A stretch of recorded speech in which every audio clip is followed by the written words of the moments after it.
Example 4.19. The equation for an alternating current is given by I is equal to 77 sine 314 t.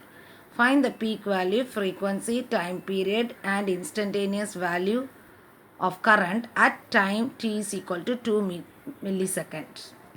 Okay. Now the instantaneous value of current is given. Okay. So I is equal to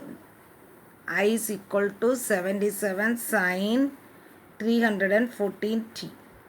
Okay. Time is given as 2 millisecond. So that is 2 into 10 raised to minus 3 second. Okay. So the general equation here it is I is equal to Im sine omega t. I is equal to Im sine what? Omega t. The first we have to find out peak value, frequency, time period and instantaneous current. Now first we can go for find out the peak value. So the peak value in the equation is Im. Okay. Now I am going to compare this equation with this equation. So Im is equal to, in place of Im we have 77. So Im is 77 ampere. Okay. Second part, we have to find out the frequency. Frequency f is equal to omega by 2 pi.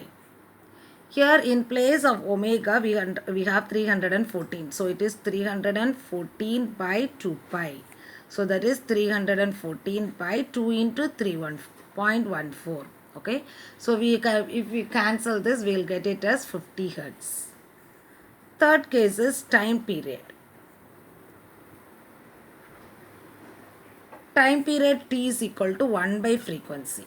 So that is 1 by 50. That is 0.02 second.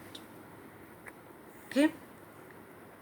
The next last thing is at t time is equal to 2 millisecond. What is your instantaneous current?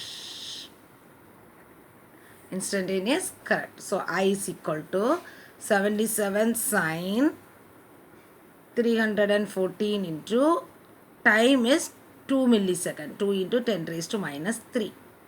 Okay. Now this has to be converted into degree.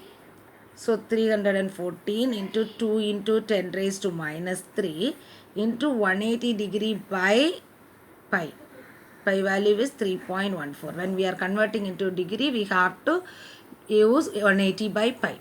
Okay, so when we convert this, we will be getting 77 sine. This value will be getting it as 36 degree.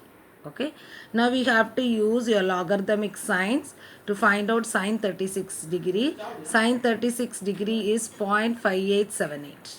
Sine 36 degree is how much? 0.5878. So when we multiply this by this, we will be getting as 45.26 ampere. This is your instantaneous current at time t is equal to 2 millisecond.